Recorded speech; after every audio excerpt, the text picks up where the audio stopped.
Okay, so today we're going to be focused on converting decimals to fractions. Yesterday we did fractions to decimals. Today we're doing decimals to fractions.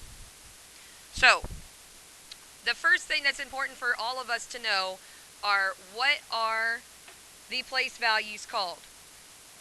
Okay, so after your decimal, we're going to focus on 3 place values. Now there's an infinite number of place values after the decimal. So the place value that is directly after the decimal is called the tenths place. Then you have the hundredths place. And then you have the thousandths place.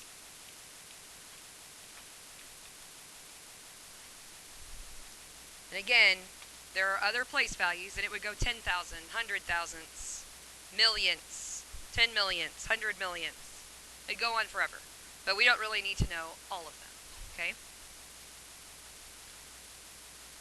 So if we have a number like 0.113, and we want to write this as a fraction, we're thinking about what place value the last digit is in.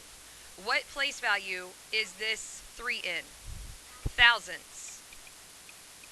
So because it is in the thousandths place, when we write this as a fraction, we're putting it over 1,000.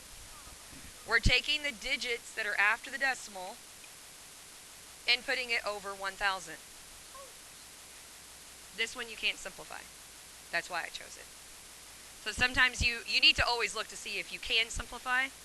You can't always, right? Sometimes you can, sometimes you can't. Now that works the same way, even if all 3 of these digits aren't things that are not 1, that are greater than 1. Let's say we have 0.036. Well, that 6 is still in the thousandths place, okay? So this number would still go over 1,000. But it's not going to be a 3-digit number that's going over 1,000. It's just going to be the 36 over 1,000. Now, that does seem like a huge number to be able to simplify. You can divide them by 2. How do you know you can divide them by 2? Very good. They both end in an even number. 0, 2, 4, 6, 8. That's a divisibility rule. Okay? Because they both end in an even number, it means they are even, which means you can divide them both by 2. What is 36 divided by 2? Very good. 18. What's half of 1,000? All right. Are those even numbers? So that means we can divide by 2 again. 9 over what? Very good. And that's it. We can't do anything else. So we really could have divided by 4, and we would have just had one step. But there's nothing wrong with doing it in multiple steps like that. I know it takes longer, but you still end up with the same answer. Okay? Let's do another problem. Let's say that we have 0.28. What place value is the 8 in? The hundredths. So this is going over 100. 28 over 100. Can you divide those two numbers by anything? 4. You could use 2. You could use 2 and get 14 over 50. And then do 2 again and get the final answer. I'm going to do 4. 7 over 25. So we want to simplify these if we can. Now, I want to help you out with another trick. Some people just aren't very good with memorizing their place values. So here is a strategy you can use if you're not very good at remembering your place values. Do you see that there are 1, 2, 3 places there? Over here, there are 1, 2, 3 zeros. The amount of zeros matches the amount of digits you have after your decimal. But make sure you're including that 0 as a digit, okay? In this one, we have 2 digits after the decimal, so we have 2 zeros. So again, that trick is always going to work for you. Okay? We could have something crazy, which you're not going to have anything crazy, but we could have something crazy like 0.58941. Okay? You're not going to have anything like that, but I'm going to take that 58941 and I'm going to put it over something that has 5 zeros, which would be 100,000. So it'd be 100,000th, right? Well, I'm just saying, I want you to realize that that's the trick there. Okay? Yeah, there will be. Thank you. I'll get to it. Thank you, Josh. All right, so does that make sense, that trick? However many digits you have is how many zeros you need to have in your denominator. And then you need to see if you can simplify. I made sure it was one that we couldn't simplify. All right, let's talk about what's going to happen if you have a number in front of the decimal as well, a whole number. So let's say that you have something like 3.64. Does anyone have any idea what to do with this type of problem? What do you think, Madison?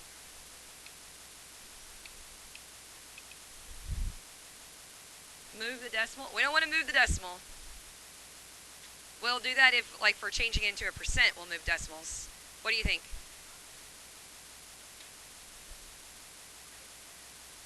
Yes?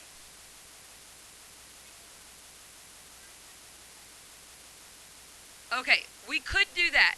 We could say, since the 4 is in the hundredths place, we could say 364 over 100. And then you could simplify it down. That's what type of fraction? Improper. So when you have an improper fraction, you're going to end up with a mixed number, right? So something that would be easier than going through that step would just be taking this 3 and saying, that's my whole number, and then figuring out 0.64 would be 64 over 100. Isn't that easier? Yeah, that's going to be quicker for you. This 100 goes into this 3 times. You're going to end up with the same thing, okay? But this is quicker. But what? Oh yeah, I didn't say I was done. We can simplify. 64 and 100 can both be divided by. You could start with 2 if you feel more comfortable with that. 16. So that 3 just hangs out in front. The 3 does not get affected by you simplifying. The 3, don't forget it though. Don't just write 16 over 25 over here. You want to write your entire mixed number, which would include that 3. We okay with that? Okay. So the only other thing that we haven't talked about is what to do if you have a negative. It really is not that bad. So let's say we have a negative 17 over 8. So we just talked about whatever is in front of the decimal, we're just going to make that into our whole number. Now, there's a negative sign. Just keep it in front. That's all we have to do. Now, let's do this point 8. 8 over 10, which would equal what? Negative 17 and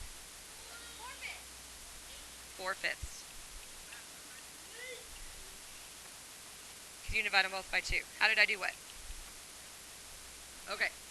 Negative 17 is my whole number. It's just staying out in front of my fraction. My fraction is only the part that's my decimal. So 0.8, since there's only one digit, it's in the tenths place, 8 over 10. And then I simplified it 8 over 10 to get 4 over 5. The question was, what if you don't have a whole number and it's negative?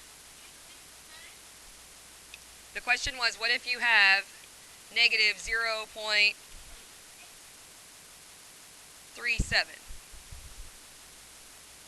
So no whole number. If this was positive, what would it be? And as a fraction, what would this be if it was positive? 37 over 100. So since it's negative, guess what? We're just putting a negative sign out front. That's all you have to do. So don't let those negatives confuse you. You're doing the exact same thing. It's just there's a negative sign in front of it. We all right with that?